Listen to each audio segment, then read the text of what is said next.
Hi everybody, it's Christopher and welcome to Life's Not Over, It Just Looks Different, the YouTube channel. On today's video, I want to talk about working with an independent living skills specialist. Back in late 2005, when I first lost my sight, I was referred to CNIB, the Canadian National Institute for the Blind, and after having a conversation with one of their intake workers, she referred me to a number of their specialists on their team, and one of those people was what was at that time called the Rehabilitation Specialist, but her title has now changed and she's the Independent Living Skills Specialist. The Independent Living Skills Specialist, it was her job to help me to do things more independently around the home, and some things in my day-to-day life as well.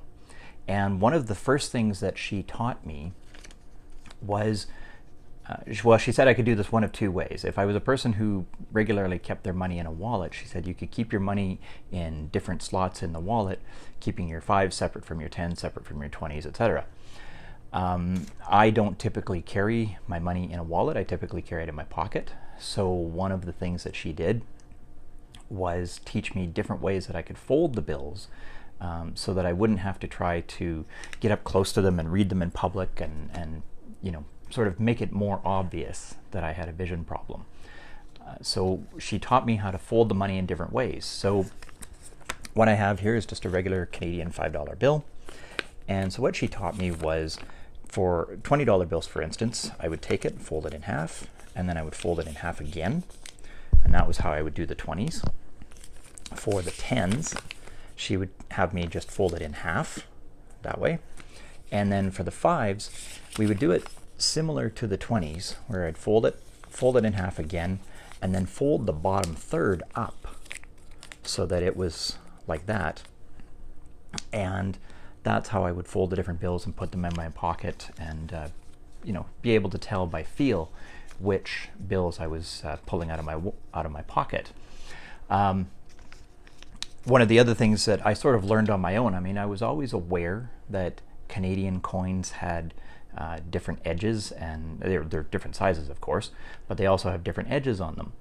And so I got really good at detecting the different edges and identifying them, so that even as I was standing in line to get up to pay for something, if I was paying by coins, especially in Canada now, because we have $1 and $2 coins, so there's a lot more coins in your pocket, I could take the coins out of my pocket and sort of be feeling the edges as I got up to the counter, so that I knew what kind of coins I was holding in my hand before I even had to start dishing out coins to the person at the desk.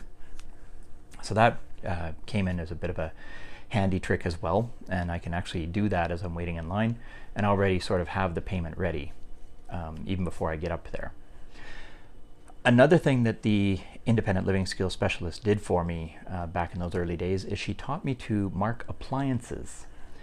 So in my kitchen, I will use these things called bump-ons. They're these little rubber silicone stick-on dots that you can put onto different appliances to mark certain buttons that you use most often. So for instance, on my oven, I've marked a couple of bump-ons, one on the 350 degree Fahrenheit spot and also on the 400, because those are two temperatures that I tend to cook at most often when I'm using the oven. Occasionally I'll use something higher, but I sort of, from those two, I can sort of gauge the rest of it. I've also put them on the dishwasher so that I know which settings I want to hit that I use on a regular basis. And in the past, I don't do this anymore, but in the past, I used to put it on my microwave because I had a harder time seeing the different buttons. So I used to put one on the 1-minute button, and I also put one on the popcorn button because that was a vitally important button, as many of you know.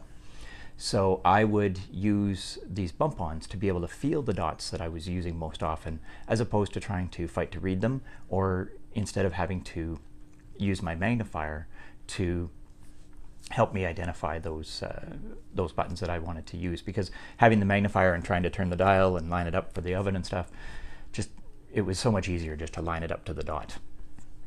So that was another thing that she taught me. A third thing that the Rehabilitation Specialist or Independent Living Specialist taught me was she taught me how to read and write Braille. And when she first taught me Braille, she actually gave me this little slate and stylus.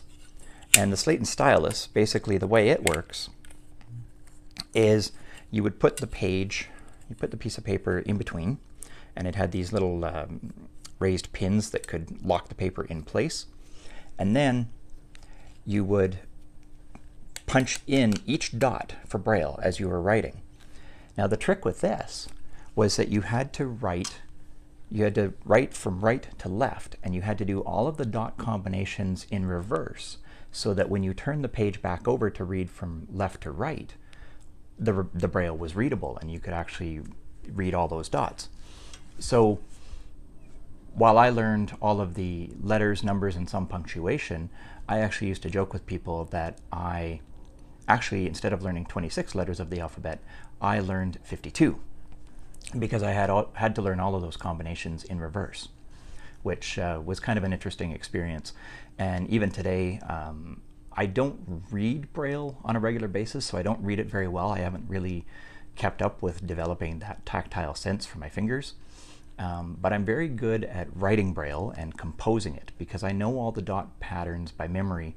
And sometimes I'll sit there and I'll actually sort of tap the dots in the air, trying to remember if I've sort of drawn a blank or had a bit of a brain fog moment where I'm not remembering the dots, and I'll just sort of acquaint myself with it again in the mid-air before I compose it on whatever I'm writing on.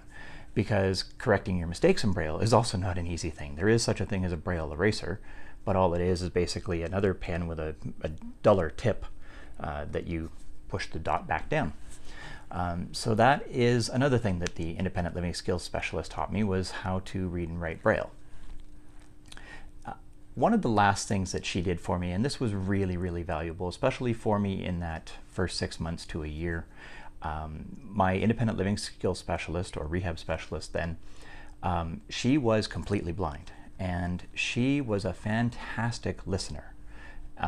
It wasn't meant to be her job to counsel me or do anything like that, but if I was having a bit of an off day, or if I was struggling a bit because I was, having kind of that up and down period where, just happen to be having a down day because I'm realizing that this is setting in and it's going to be a real thing. She was a really great listener, and I really appreciate that. So Iona, if you ever happen to see this video, or if somebody knows you sees this video, thank you very much, because I really appreciate it. You were such a valuable resource, and just really good at sort of letting me get used to being blind, or at least partially sighted, and I really appreciate that, because it was very helpful back in those early days.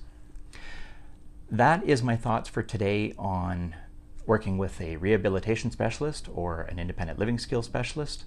I want to thank you very much for watching today. If you have subscribed to these videos already, thank you so much for doing so. I really appreciate it. And if you haven't subscribed already, I would love it if you'd come with me on this journey. Hit subscribe down below, hit like on the video if you like the information that you've seen in this video, and come along with me, because I've got many more videos that I want to talk about, many more experiences that I want to share, and this is just getting things started. There's many other videos you can go back and check out on life with cortical visual impairment, but in the meantime, I'm going to stop it there for today. I want to thank you very much for watching, and I hope you have a wonderful day.